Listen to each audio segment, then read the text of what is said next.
With an expansion pace bordering on aggressive, China's agricultural sector today is no longer simply about farming or livestock. It has evolved into one of the largest and most complex food production machines on the planet. Alongside massive traditional industries, unconventional agricultural models are being standardized, industrialized, and scaled into billion-dollar value chains each year. So how does a nation of more than 1.4 billion people, with less than 10% of the world's arable land, manage not only to feed itself, but also rise as one of the world's largest agricultural exporters? Today, join Agriculture Insight as we step inside the most extraordinary farms in this remarkable country, where difference becomes advantage, and where China's agricultural system stands as a powerful outlier on the global farming map. All will be revealed right now.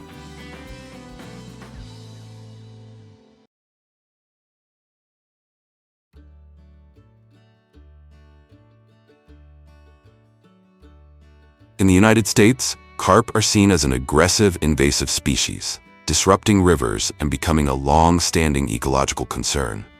But in China, that very same fish is a pillar of freshwater aquaculture, generating more than $30 billion USD and supporting millions of households. That journey does not begin in the wild, but inside modern breeding centers, where broodstock are carefully selected and genetically controlled. From there, the fish are transferred into earthen ponds, artificial lakes, or flooded rice fields, true, living protein factories. When the stock reaches its growth threshold, the entire farm enters the harvest phase like a pre-programmed operation.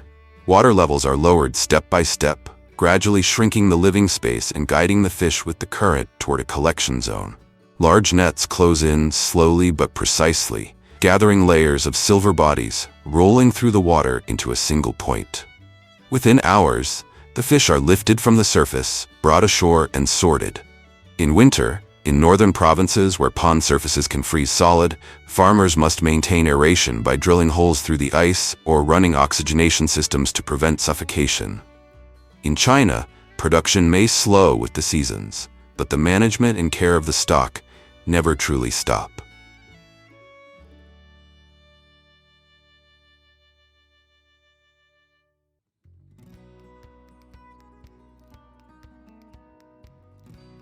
In China, sea cucumbers, strange creatures with no brain, no bones, and breathing through their anus, are not only a biological curiosity of the ocean, but also a living treasure beneath the seabed, supporting a food and medicinal industry worth nearly $20 billion USD each year.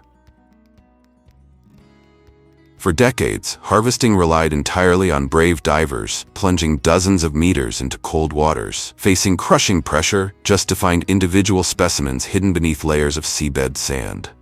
Every dive was a gamble between profit and the limits of human endurance. Today, instead of diving deep, many vessels simply drag nets along the ocean floor, moving slowly and steadily across the sandy beds where sea cucumbers live. When the nets close, each haul is brought directly onto the deck within minutes, immediately sorted, rinsed with seawater, and chilled to preserve freshness, almost as if they had just left the ocean. After harvest, sea cucumbers are transported straight to processing facilities. Few people realize that 10 kilograms of fresh sea cucumbers, once cleaned and dried, yield only about 1 kilogram of finished product. This near disappearance in weight is what makes dried sea cucumber one of the ocean's most expensive delicacies.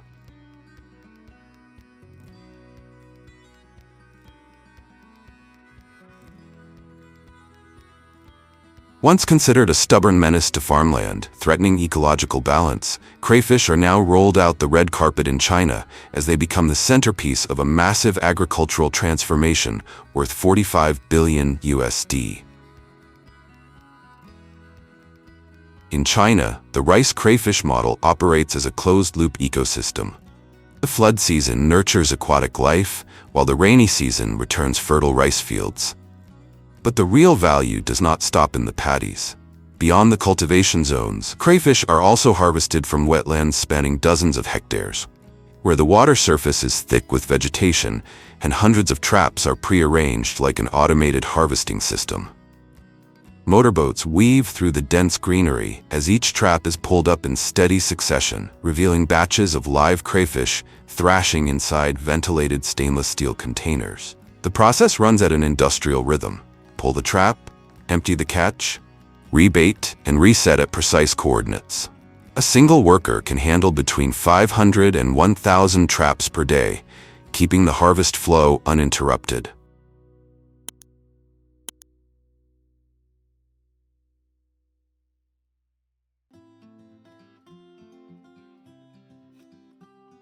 Next, the journey takes us to China's duck farms, the duck capital of the world, supplying more than 4 billion ducks each year to domestic and international markets.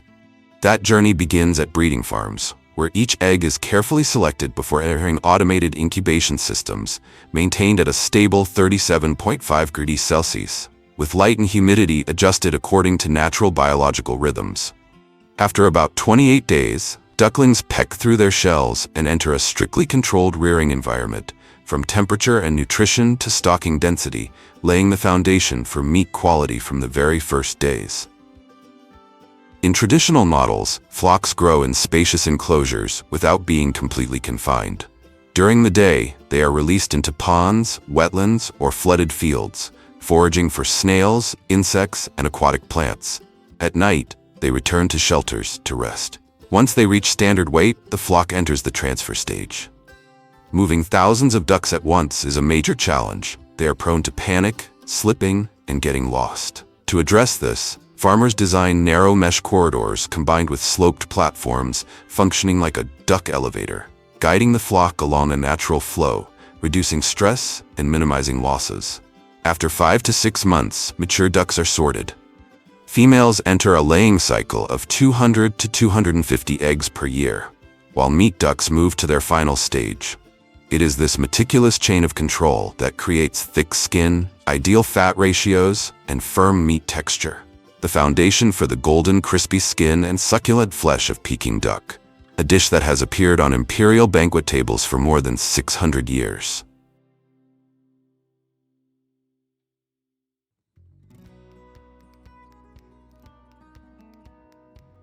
Leaving the duck farms behind, we move straight to frog ponds in China, where hundreds of thousands of tons of market frogs are produced each year, transforming an amphibian once associated with rural imagery into a billion-dollar aquaculture industry. In modern farming ponds, the journey begins with a distinctive biological moment known as amplexus, when the male clasps the female's back to fertilize eggs directly in the water. Thousands of eggs quickly appear, and within just a few days hatch into tadpoles, entering a strictly controlled rearing system. Water maintained at 26 to 30 degrees Celsius, neutral pH levels, and an absolutely calm environment to minimize stress, a critical factor for this highly sensitive species. As they develop, young frogs are raised in shallow tanks with a gentle water flow, providing oxygen while stimulating natural hunting reflexes. High-protein feed supports rapid growth, while stocking density is continuously graded to prevent conflict, a strong competitive instinct of amphibians. Water is also changed frequently, as even small accumulations of waste can disrupt the entire system. Once they reach a larger size, the frogs are transferred to outdoor tanks and specialized net systems, where natural water flow continues to sustain growth without interrupting their cycle. At harvest season, water levels are gradually lowered, and soft nets guide the frogs to move naturally into collection zones, rather than being forcibly captured. As a result, the meat retains its firmness and perfect fiber structure, ready to enter processing lines, from delicate steamed dishes to golden, crispy roasted versions, completing the journey from pond to modern dining table.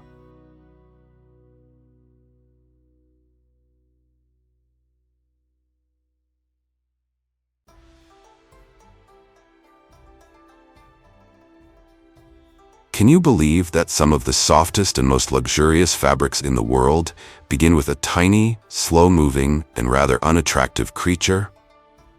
That is the paradox of silk in China, where minute silkworms lying quietly on mulberry leaves sustain a global silk empire worth more than 16 billion USD each year. If silkworms were once raised on a small scale in rural homes, today China builds factories spanning thousands of square meters dedicated solely to them. Millions rest on stacked rearing trays, feeding exclusively on mulberry leaves kept at precisely controlled dryness, as silkworms do not drink water throughout their life cycle. They grow so rapidly that they must molt repeatedly just to keep pace with their own development. When their bodies turn translucent and their feeding slows, cocoon frames are lowered. Each worm selects a small compartment, rotates its head in a figure-8 motion, and releases a filament more than 1,000 meters long within just 2 to 3 days.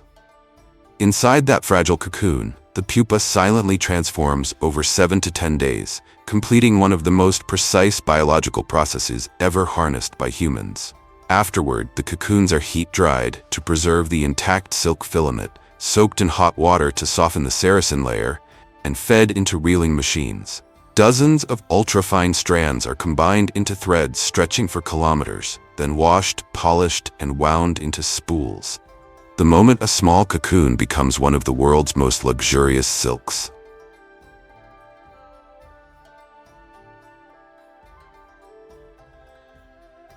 Seemingly nothing more than a venomous weapon in ancient legends, scorpions are in fact a rare commodity valued at up to 3,000 USD per kilogram on the medicinal market. In industrial scorpion farming, everything begins with a simple principle: separation to control life. During the juvenile stage, or right after molting, each scorpion is raised individually in small cups. This prevents cannibalism and allows farmers to closely monitor growth and survival. Once their size becomes uniform and their bodies stabilize, they are moved into group systems, large trays, cement tanks, or plastic containers filled with stacked egg cartons that create hundreds of hiding spaces. This compact setup maximizes space while preserving natural behavior. Feeding is carefully calculated. Crickets, cockroaches, or small insects are provided just 2 to 3 times per week, as their slow metabolism allows them to endure long periods without constant food. After 6 to 12 months, when they reach commercial size, scorpions are collected with specialized tools and sent to facilities for medicinal processing, venom research, or specialty cuisine. Controlling nearly 40% of global rice trade, India has the power to shake the world food market. Each export ban capable of sending prices soaring and raising meal costs for billions. That influence extends beyond short-cycle rice varieties. Premium basmati, grown in the Himalayan valley, can require up to a year to cultivate.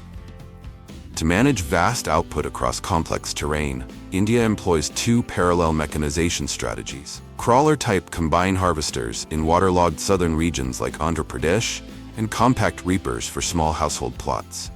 While tracked combines glide over muddy fields to cut, thresh, and clean grain in one pass, small reapers reduce labor by up to 80%, operating efficiently in tight, soft soil conditions.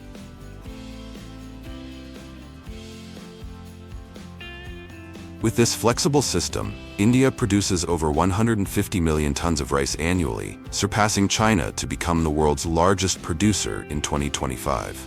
Despite lower yields per hectare than the United States, its massive cultivation area and adaptive machinery secure a decisive edge, placing Indian rice everywhere from $1,200 per ton basmati on premium shelves to affordable staples feeding densely populated African cities, cementing India's role as a cornerstone of the global food supply chain.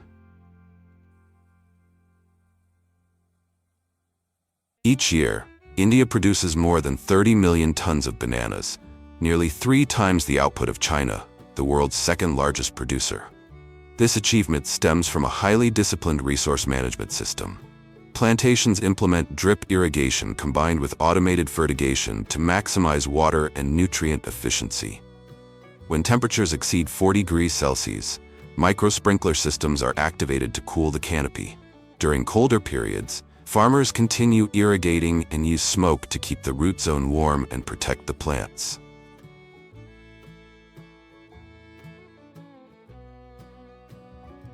Although harvesting is done manually, it is strictly controlled to prevent damage to the delicate peel. Banana bunches weighing up to 50 kilograms are swiftly transported to collection points, then passed through antifungal washing tanks and cooling processes before labeling, a critical step in preserving freshness throughout global shipping.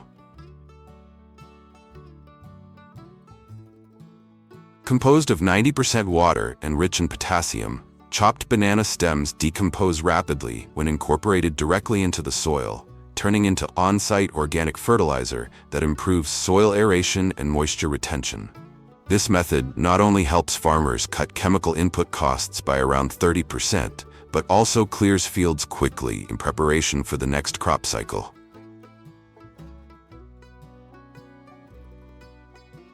Even more remarkably, the banana plant's life cycle does not end there. From the strong fibers within the stem, Indian producers craft high-end fashion products such as handbags, textiles, and even kimono exported to Japan, transforming agricultural waste into a profitable circular economic ecosystem.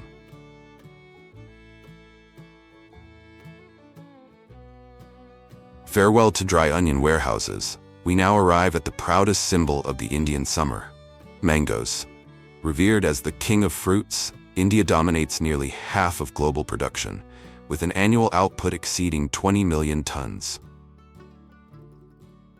Rather than focusing solely on the golden-skinned Alfonso variety, modern plantations are increasingly promoting green export varieties such as Keet and Totipuri. These cultivars are known for their large size and firm flesh. Even while the skin remains green, the interior reaches optimal ripeness, making them ideal for long-distance transportation. To protect this delicate fruit, farmers bag each mango directly on the tree using specialized covers. These protective layers act as shields against harsh sunlight that can cause skin burn, while also serving as effective physical barriers against fruit flies. Combined with pheromone traps and sticky insect boards, pests are controlled efficiently without excessive reliance on chemical pesticides. From March to June each year, peak harvest season begins. To preserve the natural wax coating and prevent sap from staining the peel, one of the main causes of black blemishes, farmers carefully cut each fruit by hand, gently supporting it before placing it neatly into specialized plastic trays.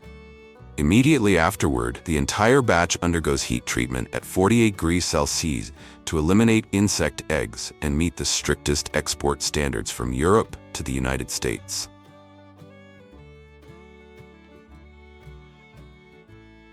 This meticulous process turns each mango orchard into a generational asset for Indian farmers.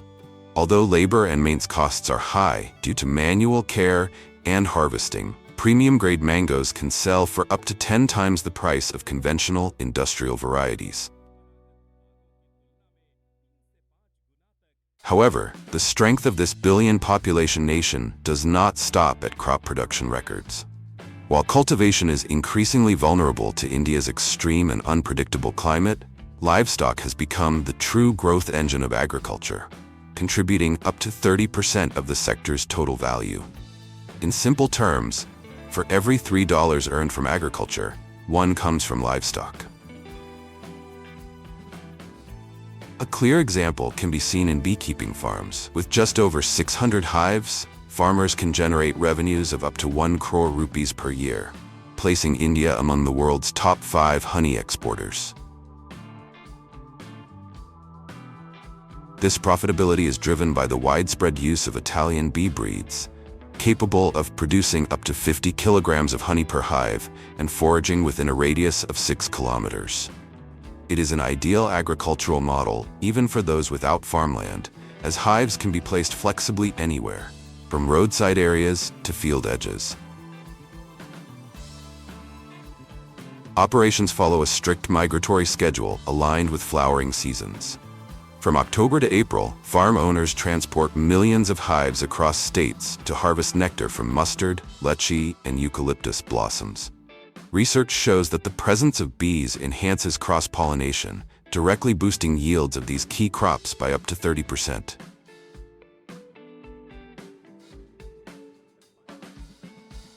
Each standard hive contains around 10 wooden frames where tens of thousands of worker bees continuously store honey.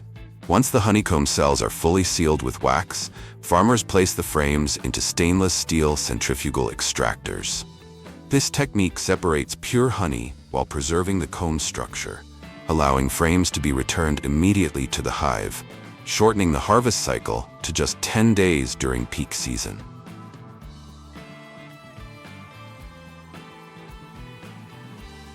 To maximize revenue, honey is not sold wholesale in bulk, but strictly classified by floral source.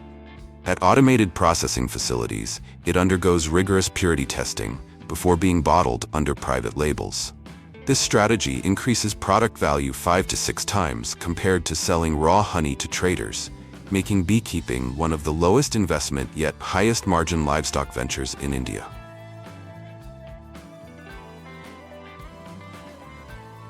If beekeeping represents the spearhead of profitability, then the backbone of India's livestock system, accounting for nearly 2/3 of its total livestock value, is the dairy industry. India holds a remarkable title, the world's largest milk producer, surpassing the combined output of all European Union countries. Yet surprisingly, this dominance does not rely on high-yield dairy cows, but on a more unassuming animal, the water buffalo. With a staggering population of around 110 million head, India's buffalo herd accounts for more than half of the global total. Rather than depending on massive industrial farms with tens of thousands of animals, India's dairy empire is built upon millions of small household-scale farms. Many families begin with just 2 buffaloes, gradually expanding over a decade to herds of up to 200.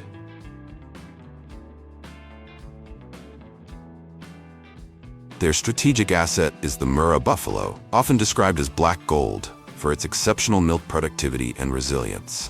Unlike imported dairy cattle that require costly grain-based feed, Murrah buffaloes primarily consume agricultural byproducts such as fresh grass, sugarcane bagasse, and pulse husks, significantly reducing input costs. However, their care demands precision. With very few sweat glands and dark skin that absorbs heat intensely, buffaloes must be bathed at least twice daily or cooled with misting systems. Without proper cooling, heat stress quickly reduces milk yield.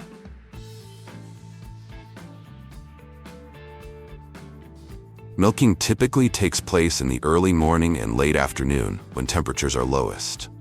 On small farms, hand milking remains common, as it fosters a bond between farmer and animal, helps the buffalo relax and release milk more efficiently, and avoids the high capital costs of machinery.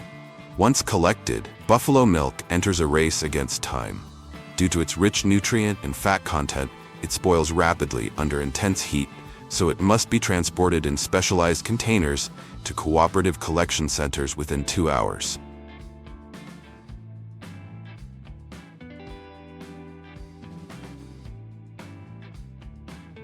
At processing facilities, milk is centrifuged to separate cream or simmered in large rotating kettles for concentration. Its fat content, nearly double that of cow's milk, makes buffalo milk indispensable in the supply chains of multinational food corporations.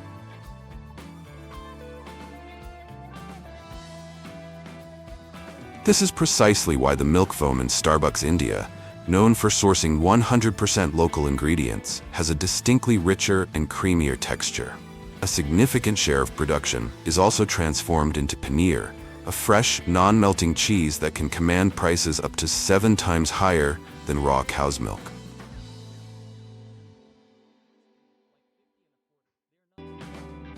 To supplement its water supply, Israel chose an exceptionally smart approach, desalinating Mediterranean seawater. With a long coastline, stable salinity, and minimal exposure to natural disasters, these waters allow mega-scale plants to operate 24/7, regardless of weather conditions. The key lies in reverse osmosis technology. Seawater is forced through ultrafine, semi-permeable membranes under extremely high pressure, allowing pure water molecules to pass through, while salts and impurities are retained, producing water that meets domestic consumption standards.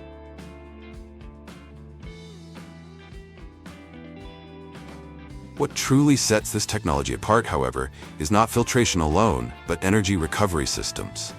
By harnessing residual pressure from the concentrated brine stream to compress incoming seawater, Israel has reduced electricity consumption by up to 40%. As a result, production costs have fallen to a record low, less than $1 per cubic meter, among the lowest in the world. The outcome is striking. Around 80% of Israel's domestic water supply now comes from the sea, virtually eliminating dependence on natural rainfall. However, desalinated water is extremely expensive to produce and transport, so it is prioritized primarily for domestic use. To sustain large-scale agriculture in the desert without draining the national budget, Israel activated an often overlooked resource: urban wastewater. This solution has propelled Israel to the global lead, with up to 90% of its wastewater reused, 3 times the rate of the United States. At megascale treatment plants, wastewater containing organic pollutants and microorganisms is fed into massive aeration tanks. Here, bacteria act as natural decomposers, consuming and breaking down harmful organic compounds, transforming dark, contaminated flows into basic clean water.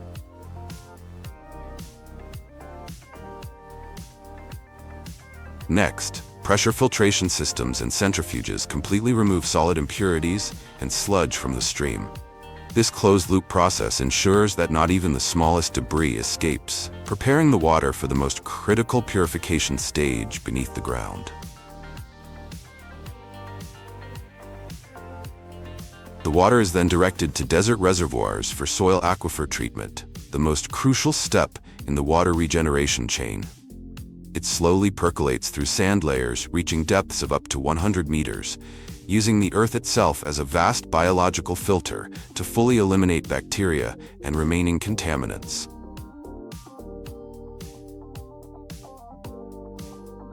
From this point, the regenerated water reaches a purity comparable to drinking water, sustaining over 60% of agricultural land in the Negev desert at a cost only 1/3 that of desalinated water.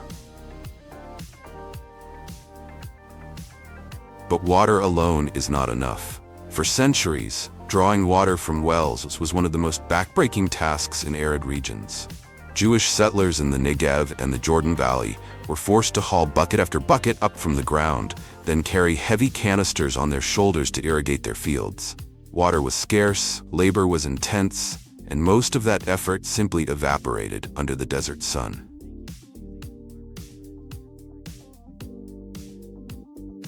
Today, more than 90% of Israel's cultivated land has been transformed by drip irrigation technology.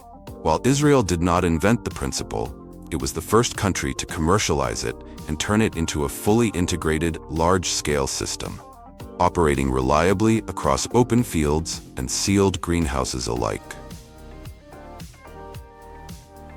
After passing through filtration units, water is pushed into main pipelines and then distributed into smaller lateral lines running parallel along planting rows. Along each line, drip emitters are placed 40 to 60 centimeters apart, precisely where root activity is strongest. So water does not spread wastefully, but is delivered exactly where plants actually need it.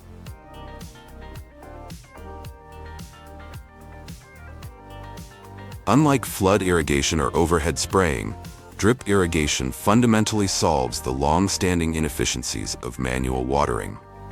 Pressure-regulating valves and automated controllers allow farmers to precisely control flow rates and timing, delivering water steadily into the root zone. As a result, leaves remain dry, soil surfaces are left undisturbed, and most importantly, water loss through evaporation is nearly eliminated.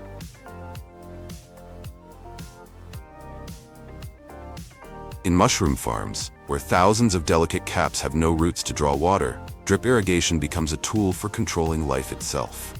Water is supplied in ultra-small doses, slowly absorbed, just enough to maintain optimal humidity for mycelium growth. Here, drip irrigation is no longer about watering, it is precision management of the microbial environment. And now, welcome to the Jordan Valley, the lowest place on Earth, and also the most unforgiving heat basin in Israel. Here, where temperatures of 45 degrees Celsius can scorch nearly all life, and salt-crusted soil gleams white like snow, conditions long considered a death sentence for crops become an absolute advantage for date palms.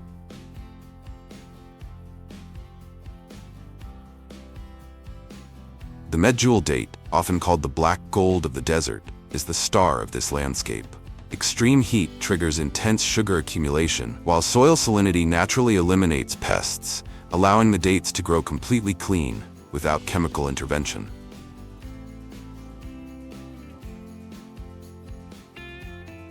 However, producing export-grade dates with near-perfect uniformity requires deep technical intervention. Each mature date palm needs around 700 liters of water per day at the peak of summer. This massive volume is drawn from the Jordan River and delivered through intelligent drip irrigation systems, directing each drop precisely to the root zone, sustaining life without increasing soil moisture, a critical factor in preventing fungal growth on the fruit.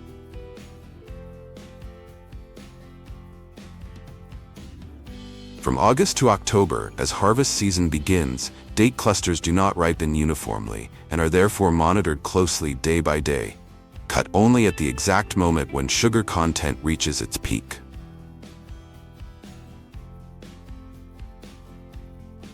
Harvesting is assisted by specialized hydraulic lifting platforms, allowing workers to reach individual fruit bunches at heights of up to 20 meters. Each cluster is cut by hand, then slowly lowered using pulley systems to prevent impact or surface damage. The moment the dates leave the canopy, the clock starts ticking. Within a 6-hour golden window, they must enter processing facilities for controlled cooling and drying. This critical step locks in the fruit's flesh structure and its concentrated sweetness. Few realize that while medjool dates can be grown in many regions, only in Israel do they reach such exceptional size, richness, and a soft, toffee-like texture that the world relentlessly pursues. Once a luxury tribute offered to Roman emperors, medjool dates today generate up to $350 million USD annually. With an average yield of 120 kilograms per tree, double the productivity of California, America's date capital, this stands as the clearest proof of Israel's mastery over precise water control, ripening timing, and sugar accumulation rhythms, something even temperate climates have yet to achieve.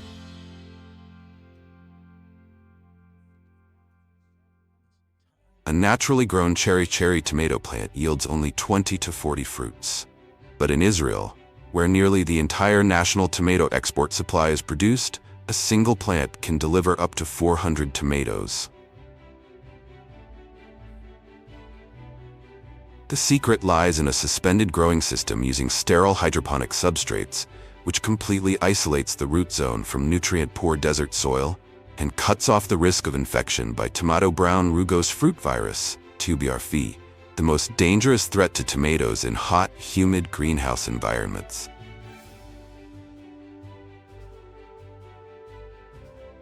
This record-breaking productivity is sustained through precision drip irrigation, where every drop of water and nutrients is delivered directly to the roots, maximizing sugar accumulation and achieving high brick sweetness without waterlogging or losses from evaporation. And to produce clusters with crystal-like sheen and consistent flavor, Israel relies on a factor no machine can replace: bumblebee pollination using polyam hives. In sealed greenhouses, where honeybees often lose orientation, bumblebees are the only effective vibration pollinators, increasing fruit set rates by 20% and creating uniformly plump, glossy, deep red tomato clusters.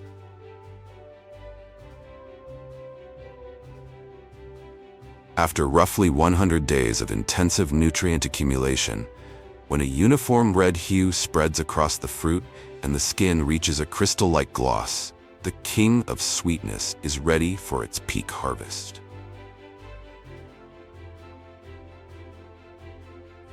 Harvesting is carried out entirely by hand.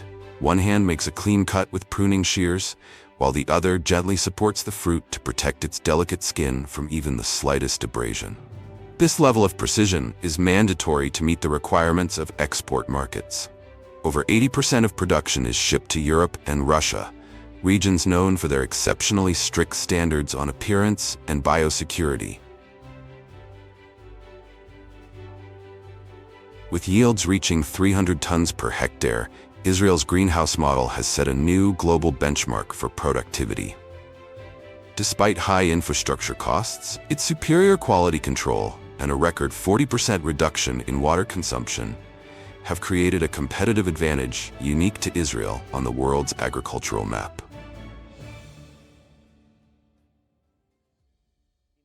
Moving beyond greenhouses, Israel is bringing artificial intelligence into open fields with autonomous apple harvesting robots.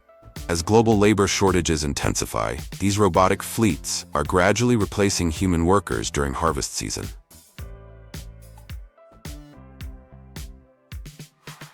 Equipped with computer vision, the robots scan entire canopies, assess ripeness and size, and detect even the smallest blemishes on apples while they are still on the tree.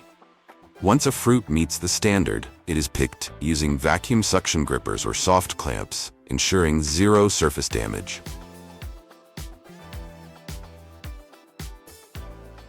The true breakthrough lies in 24/7 operation.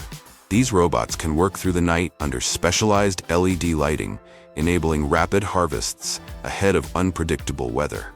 The result, up to a 50% reduction in labor costs, while simultaneously upgrading fruit quality. This is how Israel transforms traditional apple orchards into intelligent production lines, as precise and efficient as a high-tech manufacturing plant. People often joke that if you could bring only one plant to a barren land, everyone would choose the banana. Not only because it's incredibly resilient, but also because its productivity is so high that it could sustain humans for weeks.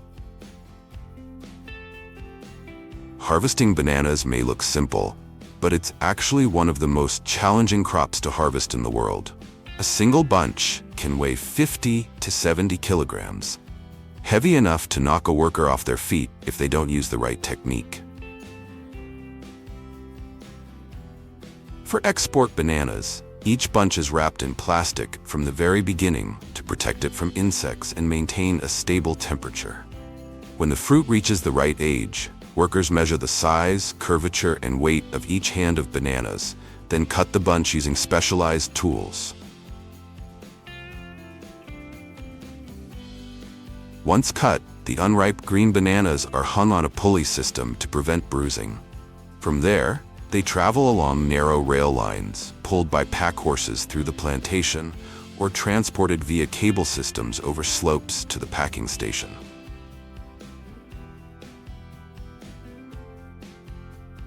Have you ever wondered why bananas are always harvested while still green? It's because at that stage, the fruit is firm enough to withstand long-distance transport of thousands of kilometers, ripening slowly under controlled conditions so the flavor remains perfect when it reaches the consumer.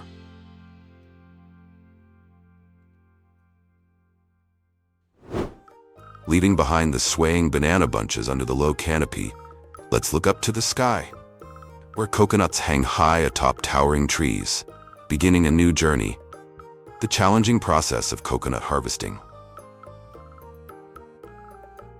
Despite their tropical chill image, coconuts injure around 150 people each year when they fall on heads. That height and risk make harvesting coconuts one of the most difficult and dangerous tasks in agriculture. To mitigate the danger of coconuts falling from dozens of meters, farmers came up with a solution that's both simple and ingenious: digging shallow water channels between the rows of coconut trees. Thanks to this water layer, each bunch, once cut, doesn't fall freely onto hard ground, but instead lands softly on the water, where the impact is almost entirely absorbed. A single 50-meter-long channel can safely catch around 2,000 coconuts a day, drastically reducing cracks and breaks, a problem that once cost farmers up to 30% of the crop's market value each season.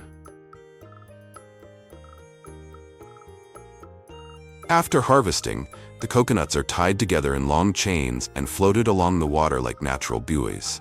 This allows farmers to pull hundreds of coconuts at once along the channel with almost no effort. From above, the entire transport system looks like a riverine logistics chain. Smart, gentle, and extremely efficient.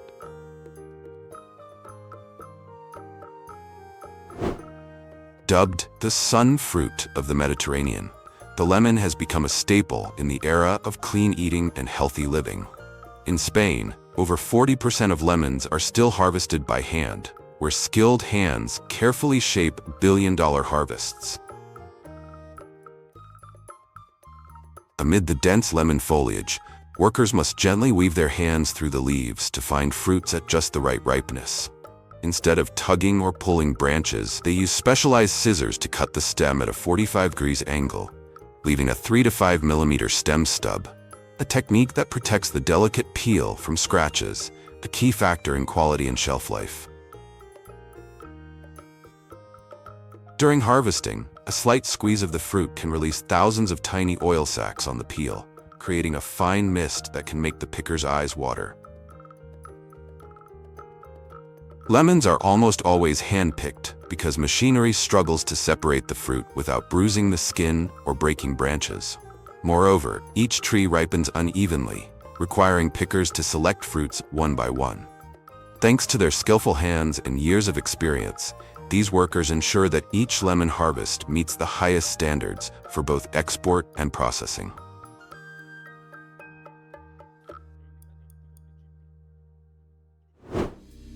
With more than 500,000 tons of cherries exported each year, Chile is known as the world's cherry powerhouse, accounting for over 40% of the global fresh cherry supply. When cherry season peaks, the orchards seem to move in a mesmerizing mechanical rhythm.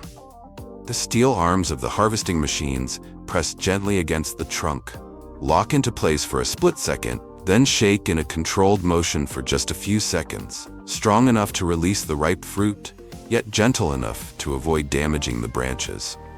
Thousands of deep red cherries cascade onto the catching frame like a rain of sweetness.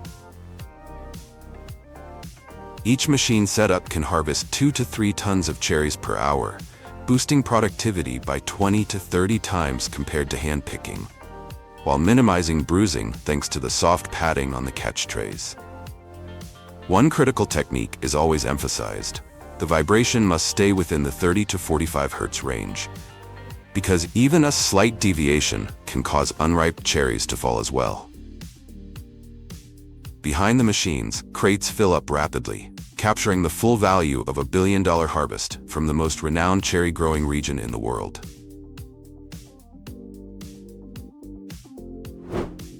As the plant that makes the whole world cry, more than 100 million tons of onions are harvested each year with modern technology.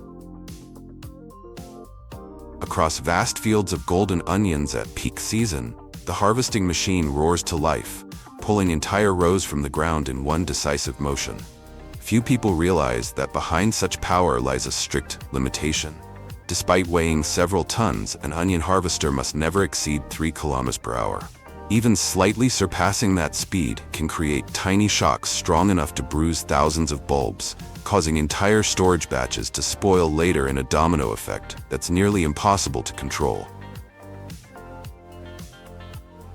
Right after being lifted from the soil, a lift screen air system takes over with near-perfect precision, removing dirt and roots in just 0.2-0.4 seconds before conveyor belts carry the bulbs into the storage hopper.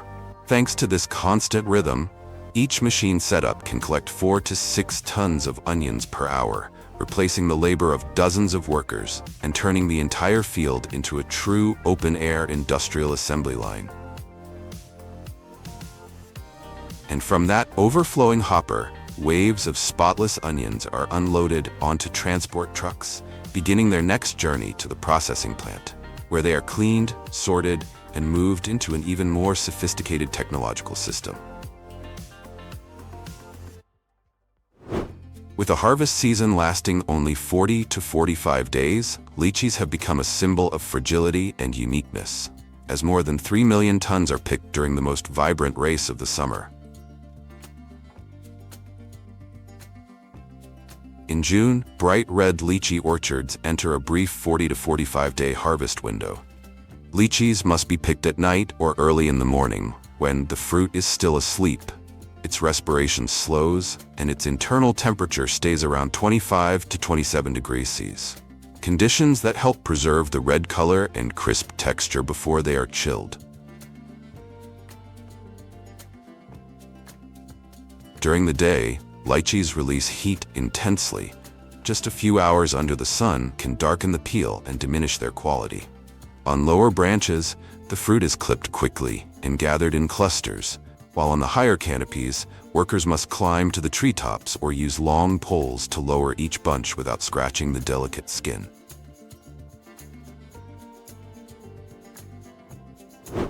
In November, as Florida's mandarin orchards ignite in a brilliant shade of orange, citrus harvesters roar to life, marking the start of one of the most powerful and precise mechanized processes in the U.S. citrus industry.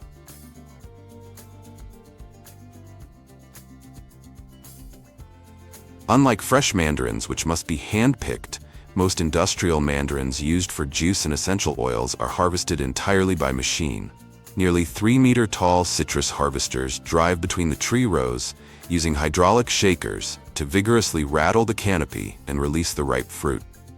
The mandarins fall onto conveyor belts below and are carried straight into the holding tank, never touching the ground, not even for a second.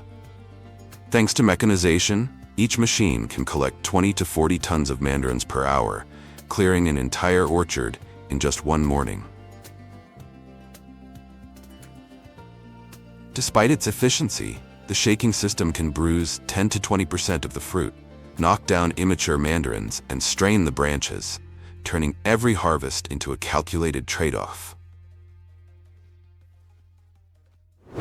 If industrial mandarins can rely entirely on machines, persimmons must be harvested completely by hand, and that very delicacy has transformed persimmons from a once-ignored astringent fruit into a treasured winter delicacy, with nearly 5 million tons produced each year.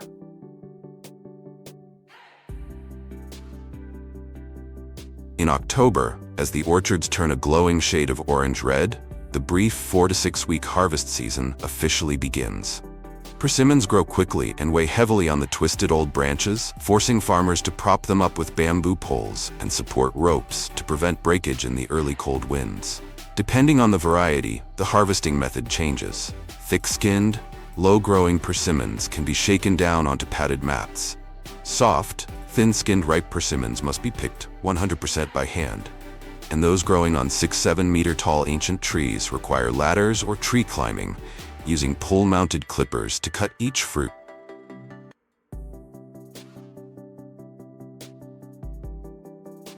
After harvesting, persimmons are sorted immediately.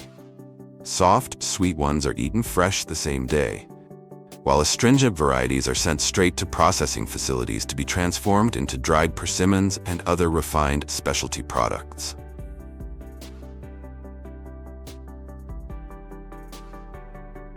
In October, California's avocado orchards begin to darken into deep green. The unmistakable signal that the richest, most dynamic harvest season of the year has arrived. Unlike many fruits that can be collected by shaking the tree, avocados must never be allowed to fall. A single impact with the ground is enough to bruise the flesh and dramatically reduce quality. Avocados are even more temperamental in one peculiar way. They do not ripen on the tree, meaning farmers must pick them at the exact maturity on the exact day and at the exact size. For that reason, nearly 100% of the harvesting process has to be done by hand. Workers wearing thick gloves use specialized clippers to cut each stem, leaving a 3 to 5 millimeter stalk to prevent latex from staining the skin. On trees taller than 6 meters, they use pole harvesters with built-in cutters and collection bags, carefully lowering every fruit without letting it roll or take a single hit. A skilled picker can harvest 800 to 1,200 avocados a day, yet productivity is still far below mechanical fruit shaking systems, one of the reasons avocados consistently remain high in price. Right after picking, the fruits are placed in padded baskets or cushioned trays. never stacked more than 2 to 3 layers to avoid compression. Within 4 hours, the crates are delivered to the packing house for pre-cooling, maturity checks, and sorting by size and oil content. Only the fruits that meet all standards continue forward. Some for export, others sent to ripening facilities or processing lines for guacamole and avocado oil. A little-known fun fact: 85% of the world's Hass avocados don't ripen on the tree at all. They ripen in cold storage. And that is precisely why harvesting becomes a race of timing, precision, and delicacy that no machine can replace.